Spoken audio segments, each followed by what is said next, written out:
Hello guys, welcome back in चुमड़ेला classes. आज हम सिविल प्रोसीजर कोड के बारे में पढ़ेंगे। सिविल प्रोसीजर कोड 1908 का एक्ट है। ये 1 जनवरी 1909 को एनफोर्स हुआ था।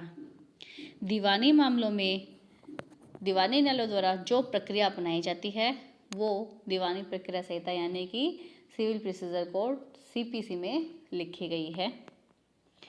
सीपीसी एक अधिनियम है, परंतु फिर भी इसे कोड कहा गया है क्योंकि ये संहिताबद्ध है।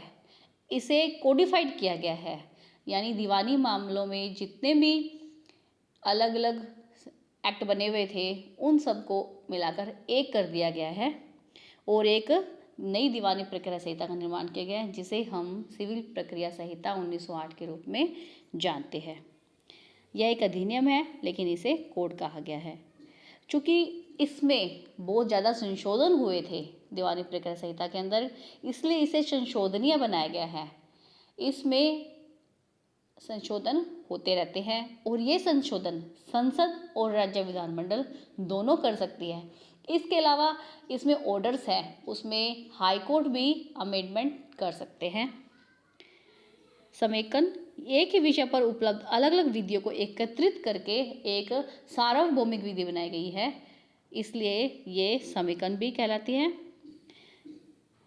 सर्वप्रथम सर चार्ल्स वुड ने एक सरल व एक रूपक सिविल प्रक्रिया संहिता बनाने का आदेश सिविल लॉ कमीशन को दिया था, जिसका परिणाम 1859 की सिविल प्रक्रिया संहिता थी। इसमें धीरे धीरे फिर संशोधन होते गए और हमारे सामने ये परिष्कृत रूप में 1908 में आए, इसलिए इसे सिविल प्रक्रिया संहिता 1908 कहा जाता है। इसमें सबसे इम्पोर्टेंट जो संशोधन हुए थे वो 1976 में हुए थे, 1999 में हुए थे और 2002 में हुए थे।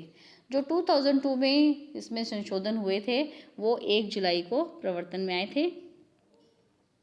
सिविल प्रक्रिया संहिता एक केंद्रीय विधि है।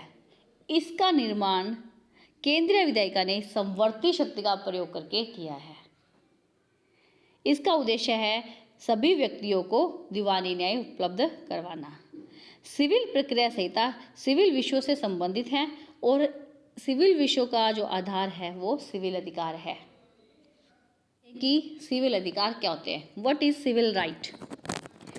दीवानी अधिकार या सिविल अधिकार वे अधिकार होते हैं जो सामान्य विधि द्वारा प्रदत्त और प्रवर्त विधि द्वारा मान्यता प्राप्त होते हैं।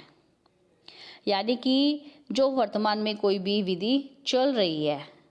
और अधिकार या सिविल अधिकार वे अधिकार होते हैं जो सामान्य विधि द्वारा प्रदत्त होते हैं और प्रवर्त विधि द्वारा मान्यता प्राप्त होते हैं, वे दीवानी अधिकार कहलाते हैं। विधि द्वारा प्रदत्त अधिकार कौन कौन से हैं? जैसे ट्रांसफर ऑफ प्रॉपर्टी एक्ट है, नेगोशिएबल इंस्ट्रूमेंट एक्ट है, कॉन्ट्रैक्ट एक्ट है।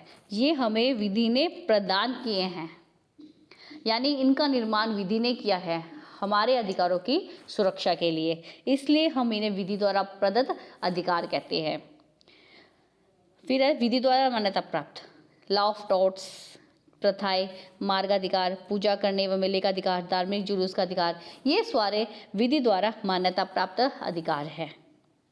ऐसे कई मामले होते हैं जहाँ पर मामला तो दीवानी होता है परंतु दीवानी वाद दायर नहीं करते, जैसे कि लेबर कोर्ट के मामले, रेवेन्यू कोर्ट के मामले, मोटर व्हीकल एक्ट और जो मोटर व्हीकल क्लेम्स होते हैं, ये सभी दीवानी मामले तो होते हैं परंतु यहाँ पर हमारा दीवानी अधिकार नहीं होता।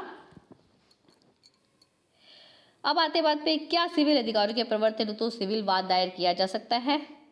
देखो, सिविल वाद तभी दायर होगा जब कोई वाद हेतुक होगा। वाद हेतुक होने पर ही वाद दायर किया जा सकता है। अब बात करते हैं कि वाद हेतुक क्या होता है। कॉज ऑफ एक्शन, कोई कार्य, लोप या भूल जो पीड़ित पक्षकार को दावा करने का अधिकार प्रदान करे या ऐसे तथ्यों का समूह जिन्हें वाद की सफलता के लिए वादी को सिद्ध करना होता है, वो वाद हेतुक कहलाता है।